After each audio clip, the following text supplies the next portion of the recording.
তোমরা তো প্রত্যেকেই জানো পরপর কয়েকদিন বৃষ্টির কারণে প্রত্যেকটা পদ্ম ফুলের গাছ ও প্রত্যেকটা পদ্ম ফুল শুকিয়ে গিয়েছে। আজ আমাদের এখানে পুজো আছে, তার জন্য এই ফুল কটা তুলে নেব। চলো বেশি দেরি না করে আজকে তোমাদেরকে দেখিয়ে দিই কয়েকটা পদ্ম ফুল তোলার ভিডিও। প্রত্যেকটা পদ্মচাষীরাই জানে এত বৃষ্টি কিন্তু ভালো না, এত বৃষ্টির পরে এই যে রোদ হঠাৎ করে উঠে গেছে, এটাই হলো সবচেয়ে ভয়ের বিষয়।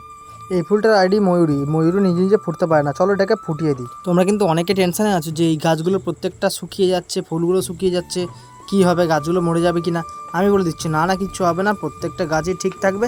তবে একটু ধৈর্য ধরো, যত্ন করো, আবার ঠিক হবে। কথা বলতে বলতে চলে যাচ্ছে আরেকটা পদ্ম ফুল তুলতে। এই ফুলটার সাইজও খুব সুন্দর বড়। তোমরা আমার হাতে এই সাদা ফুলটি দেখতে পাচ্ছ, এটি কিন্তু শুকিয়ে গিয়েছে প্রায়, তবু এই ফুলটিকে তুলে নিচ্ছি। ফুলটা কিন্তু অসাধারণ দেখতে। এটি কি ফুল বলো তো? হ্যাঁ জানি প্রত্যেকে এই ফুলটি চিনতে পেরেছো, এটি হলো আখিলা। এই আখিলা ফুলটিও কিন্তু বৃষ্টির কারণে শুকিয়ে গিয়েছে, তবুও দেখো শুকিয়ে যাওয়ার পরে এর রূপ যেন ঝরে পড়ছে। আজকে ভিডিওটা এতটুকুই, ভালো লাগে লাইক কমেন্ট শেয়ার করে দিও। যে সকল বন্ধুরা আমার চ্যানেল নতুন সাবস্ক্রাইব করে পাশে থাকো, যারা সাবস্ক্রাইব করে রেখেছো তাদেরকে জানাই অসংখ্য অসংখ্য ধন্যবাদ। আজকের মতন টাটা।